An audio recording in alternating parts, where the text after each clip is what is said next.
Centroid of a triangle.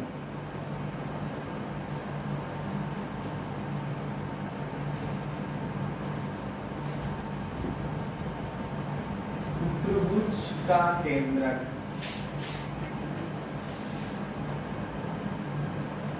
centroid of the triangle. Let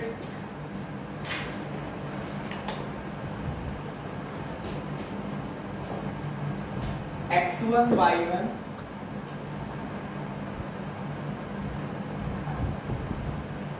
x1 y1 x2 y2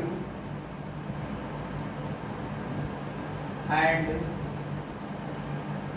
x3 y3 are the vertices of a triangle.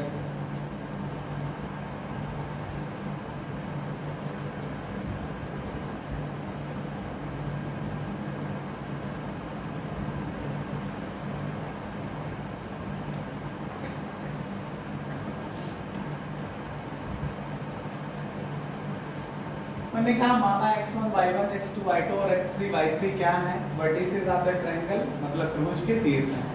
तो coordinate है आपका centroid of triangle,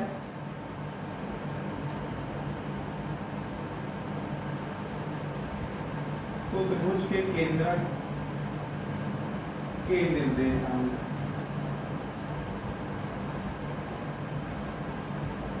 क्या होगा? x1 plus x2 plus x3 upon 3 comma y1 plus y2 plus y3 upon 3 x1 plus x2 plus x3 upon 3 comma y1 plus y2 plus y3 upon 3। ये तो coordinate geometry में या निर्देशांक ज्यामिति में आपको जो जरूरत थी उसके हिसाब से मैंने फार्मूला लिखा दिया।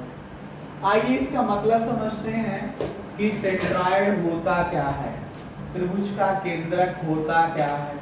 जैसे मान लीजिए कि हमारे पास ये एक ट्रायंगल है या एक त्रिभुज है। कल आप लोगों को मैंने क्वेश्चन कराए थे मीडियन के, माध्यिका के। मैंने कहा था कि जैसे वर्टेक्स ये है, ये वर्टेक्स है मान लो x1, y1 और ये वर्टेक्स है x2, y2 और ये वाला वर्टेक्स है x3, y3। अब इनका नाम देना है तो ABC दे दीजिए, चाहे तो PQR लिख दीजिए या MKP लिख दीजिए, जो तुम्हें अच्छा लगे वो लिख दीजिए। ये ट्रायंगल के वर्टेक्स है ना। अब जैसे ये वर्टेक्स है, शीर्ष है, ये सामने वाली भुजा है या साइड है, इसके मिड पॉइंट को मिलाओगे तो जो ये लाइन सेगमेंट बनेगा इसको क्या कहेंगे? मीडियन कहेंगे, माध्यिका कहेंगे जाकर। अगर ये वर्टेक्स लो तो इसके सामने वाली साइड ये हुई, इसका मिड पॉइंट मान लो यहाँ पे है, तो इसको मिलाओगे तो आपके पास ये क्या होगी? अगर मान लो AD है तो ये BE है, तो BE क्या होगी? मीडियन होगी जाकर। ट्रायंगल की जो मीडियन है या माध्यिका है, जिस बिंदु पर काटती है उस बिंदु को सेंट्रॉइड कहते हैं या केंद्रक कहते हैं। तो कहां पे काट गए? ये पॉइंट पे। ये पॉइंट क्या कहलाएगा? सेंट्रॉइड कहलाएगा। क्या कहलाएगा?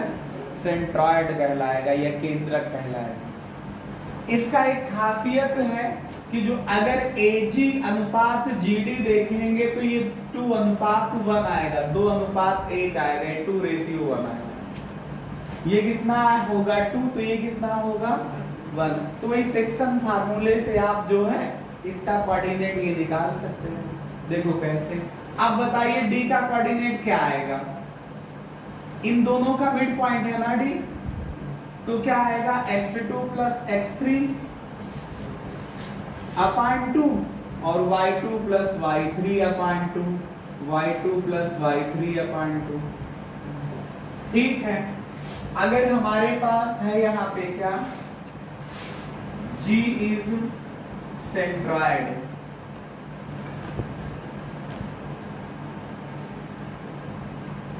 of triangle ABC, तो तब जो AG का रेशियो होगा GD के साथ ये कितना होगा 2:1 होगा। ठीक है, आप किधर से चल रहे हो A से, बोलो। तो अगर ये वैल्यू 2 होगी तो ये कितनी होगी 1 होगी। तो बाइसेक्शन फार्मूला, बाइसेक्शन फार्मूला, विभाजन का सूत्र लगा दीजिए आप। बाइसेक्शन फार्मूला बताइए क्या निकल के आएगा। जो कोऑर्डिनेट होगा G का कोऑर्डिनेट होगा, जो कोऑर्डिनेट होगा ऑफ G, बताइए क्या। आपको मैंने समझाया था कि इसको एक क्रॉस मल्टीप्लिकेशन वाला कॉन्सेप्ट लगाना ना। तो जैसे 2 का मल्टीप्लिकेशन इनसे होगा और ये 1 का मल्टीप्लिकेशन इससे होगा जाकर। आप ऐसे समझिए, आपको खाली लाइन तिरछा दिख रही है। जैसे मान लो ये ऐसे होता, ये A है, ये G है और ये D है। A का कोऑर्डिनेट है x1, y1 और D का कोऑर्डिनेट है x2 plus x3/2, y2 plus y3/2, ये 1 और ये 2। ठीक है, तो यही तो मैंने समझाया था कि 1 का मल्टीप्लिकेशन इसमें करोगे, 2 का मल्टीप्लिकेशन इसमें करोगे। तो सेक्शन फार्मूला लगाओगे तो क्या आएगा 1 into x1 plus 2 into x2 plus x3/2 और टोटल अपान m1 प्लस m2 ना, तो 1 प्लस 2 आएगा, कॉमा। ऐसे y वाले के लिए निकालोगे तो क्या आएगा 1 into y1 plus 2 into y2 plus y3 अपान 2, टोटल अपान m1 और प्लस m2। इस 2 से 2 यहाँ कैंसिल हो जाएगा, कैलकुलेशन करोगे तो कितना आएगा कोऑर्डिनेट आप जी।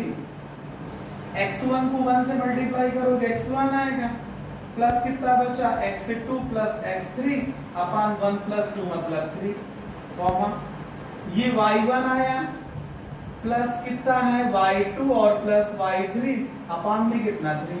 तो यही तो मैंने बताया कि जो सेंट्रॉइड का कोऑर्डिनेट होगा ट्रायंगल के, वो क्या आएगा x1 plus x2 plus x3/3, comma y1 plus y2 plus y3/3 होगा जा करके। ठीक है, हम फिर इसके बाद इसी से रिलेटेड क्वेश्चन कराएंगे। पहले आप ये फार्मूला और उसका प्रूफ और मतलब समझिए, उसके बाद इसी से रिलेटेड क्वेश्चन करेंगे।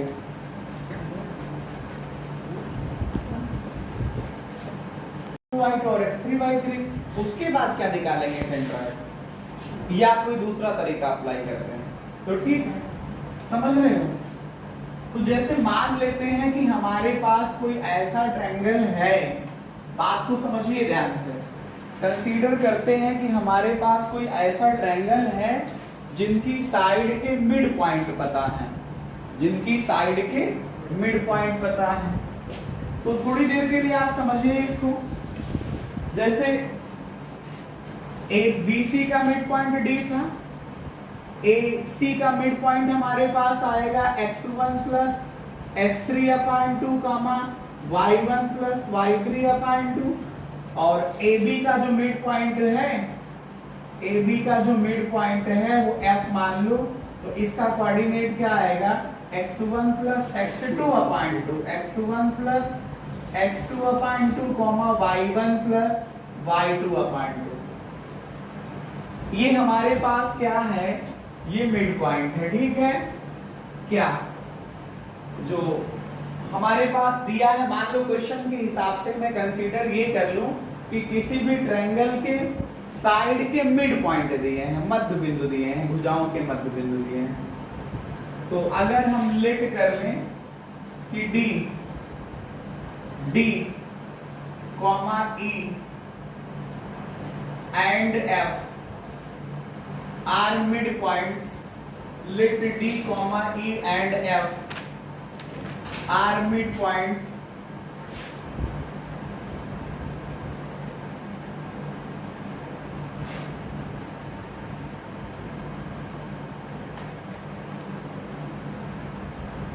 Are midpoints of side BC CA and AB respectively.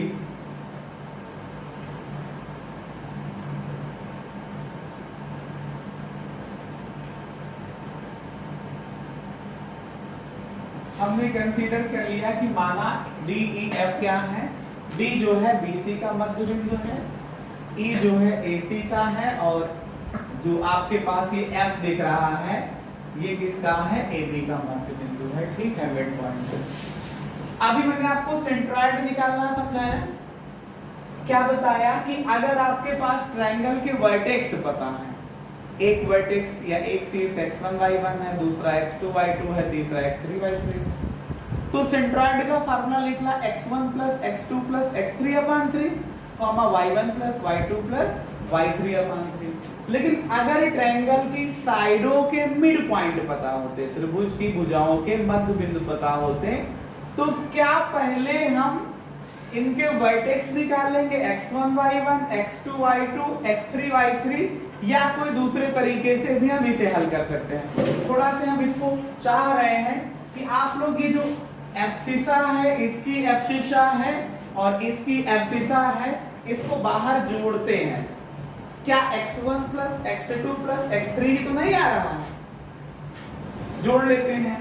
तो x1 plus x2 upon 2 plus इसकी एब्सिसा क्या है, x2 plus x3 upon 2 plus इसकी एब्सिसा क्या है, x1 प्लस x3 अपॉन 2।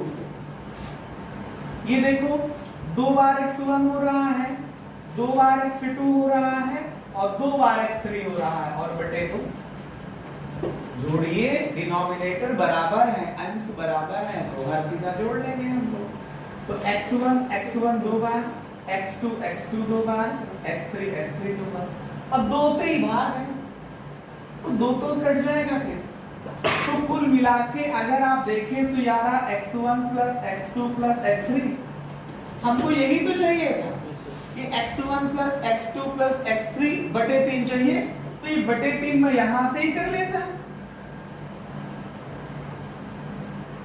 यही अगर कॉमा करके हम y का लिखते हैं तो y1 plus y2 upon 2 plus इसका लिखते जा करके y2 plus y3 upon 2 plus इस लास्ट का ऑर्डिनेट लिखते y1 plus y3 upon 2 total के बटे में 3, ऐसा ब्रैकेट बना दो आप। फिर अगले ब्रैकेट में कॉमा, इनको जब जोड़ते हैं तो क्या आता, 2 बार y1 आता, 2 बार y2 आता और 2 बार y3 आता, बटे 2 पूरे के बटे में 3। फिर यहां से 2 कॉमन लेके कैंसिल किया था तो x1 plus x2 plus x3 upon 3 आ गया, और यहां से कैंसिल करते हैं तो y1 plus y2 plus y3 upon 3, यही तो फार्मूला होता है। तो अगर आपको क्वेश्चन में ये दे दिया जाए कि ट्रायंगल की साइड जो है उनके मिड पॉइंट भी अगर दिए हो, तो उनके मिड पॉइंट जब पता हो तो एब्सिसा और एब्सिसा को जोड़ के 3 से भाग कर दो, ऑर्डिनेट और ऑर्डिनेट को जोड़ करके 3 से भाग कर दो, मतलब भुज जोड़ लो, कोटि जोड़ लो, 3 से कर दो भाग, तो जो वैल्यू आती है वो सेंट्रॉइड ऑफ द ट्रायंगल के इक्वल आती है कि नहीं, बोलो। तो इस तरह से मैंने एक समय की बचत की। अगर आपके पास क्वेश्चन ऐसा आता कि किसी भी ट्रायंगल की साइडों के मिड पॉइंट पता होते हैं और क्वेश्चन में होता कि इसका सेंट्रॉइड बताओ या केंद्रक बताओ, तो सबसे पहले आपको जो मैंने कल क्वेश्चन कराया था कि मिड पॉइंट की हेल्प से पहले आप कहां पे पहुंचते, ट्रायंगल के वर्टेक्स निकालते, x1 y1 निकालते, x2 y2 निकालते और x3 y3 निकालते। ट्रायंगल के जो वर्टेक्स निकल आते जा करके तो फिर लगाते सेंट्रॉइड का फार्मूला कि x1 plus x2 plus x3 y3, y1 plus y2 plus y3 y3। एक क्वेश्चन मैंने बताया कि अगर इस तरह का नहीं है, इस तरह का है कि ट्रायंगल की साइडों के अगर मिड पॉइंट पता है, तो मिड पॉइंट में भी वही हो रहा है क्या कि इनके एब्सिसा प्लस एब्सिसा को ऐड करके 3 से डिवाइड कर दीजिए तो सेंट्रॉइड का एब्सिसा ही आ रहा है, ऑर्डिनेट प्लस ऑर्डिनेट को ऐड करके 3 से डिवाइड करिए तो ऑर्डिनेट के इक्वल आ रहा जो सेंट्रॉइड का था। तो इस तरह से ये कंफर्म होता है कि अगर हमको चाहे ट्रायंगल के वर्टेक्स दिए हों और चाहे ट्रायंगल की साइड के मिड पॉइंट दिए हों, तीनों को एब्सिसा को जोड़ के 3 से भाग कर दोगे और ऑर्डिनेट को ऐड करके 3 से भाग कर दोगे तो सेंट्रॉइड ऑफ द ट्रायंगल निकल आएगा। ठीक है, समझे?